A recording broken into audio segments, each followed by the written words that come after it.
Today is March 6th, and we had a lab today, but before the lab, we had some questions regarding tension and forces, like we've been working on in free body diagrams.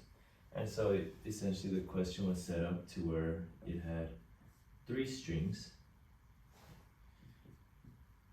String 1, string 2, string 3, and degrees are the same. And there's a mass one right here. And now, when first looking at this, we were told, okay, find the free body diagram, the FBD, at point A, this point right here. And so let's do that real quick. What we have is, right here at this equation, we have a tension force pulling up in this direction, tension force pulling up in that direction, and then a tension force pulling down in that direction. So very simple, very concise, nothing really much to it. These are the forces that are enacting on it. And so moving on, we were to find the tension forces, so the actual forces of T1, T2, T3, when given the fact that this is suspended, so there is no acceleration. And so when we set up this equation, if in the y direction, and then y, we know that this is 0. It's suspended, it's not going to move.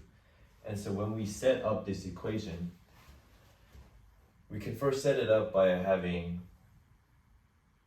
let's just think of it very simply. Let's say since the second string number 2 and string number 3 are both pulling up in an upwards direction, while T1 can be viewed as pulling down in a negative direction.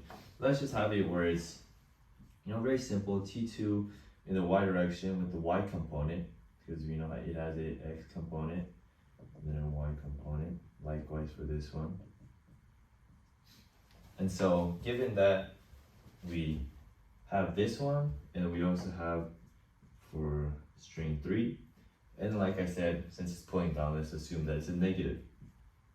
T equals, and we need it to equal 0.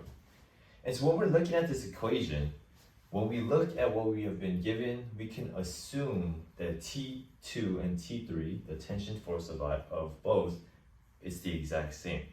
And now the reason we're able to know this is because it is a symmetrical system. When you looked at these degrees right here, you can see that it's 60 degrees here and it's 60 degrees on the right side as well. And so because of this, and because we've been provided with this information, we can assume that the tension in string 2 in the y direction and tension in string 3 in the y direction is going to equal each other.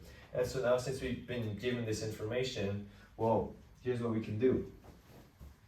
We can, let's just say, since they're equal, let's just choose string 2y equals T1, moving that to the other side. And so,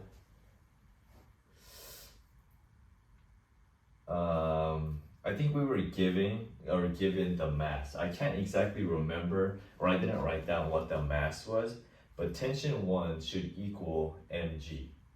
And so, mg, I'm gonna just put it in parentheses here just for you guys. mg, but I don't know what exactly the mg was. However, what we do know, or what I do know, is that whatever the value of this was, it resulted in 147.15. Now, given this value, we now need to find what T2 in the y direction is. Now, first, before we, all right, let's do that. T2 in the y direction equals 147.15 divided by 2. And then what we're going to do is, we're not just finding what T2 or tension or string 2's tension in the y direction. We're trying to find what the tension of T2 and T3 is in general, what the entire thing is. So what we need to do is we need to make sure that it's T2 sine theta equals 147.152. Now, maybe it's asking yourself, oh, what is the degree? Well, degree is what we've been given right here. it'll be 60 degrees, T2, 147.15, 2 sine 60, and then you should get 85.16 newtons, because T2 is then therefore equal to T3. T3 also equals 85.16. Yeah, and so here you have it. I'm blanking on what exactly the T1 value was, or how we, we know how we got it, but what value M was, so that it would be T, but it would just be 147.15 divided by 9.8, and I'm assuming that's the mass that was given to us, but unfortunately I didn't write it down, so I don't have it available with me. But to kind of just recap everything, because it is a symmetrical system, we're able to assume that T2 equals T3. We were to use it in the y direction, because obviously T1, or for us to find T2 and T3, we would have to use T1, but T1 is only pulling in a y direction. So we set up the equation, we know that the system isn't moving, so we know that it equals 0. We set the equation up. Since we said it was equal to 0, we did 2 times, we just picked one of the two, equals T1, you put it to the other side. You have the tension of T1, and you get this equation right here.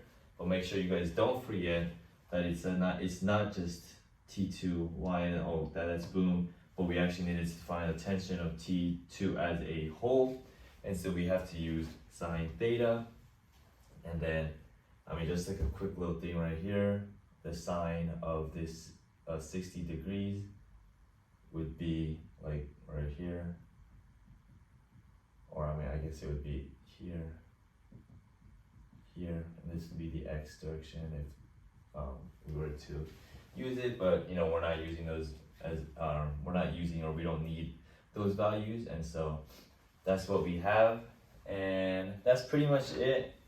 With these given values, we're able to find T2, T3, and we were given T1 basically because we know that T1 equals mg, and so that's all that I have for you guys this week. I'll see you guys next week, and hope you guys have a nice weekend.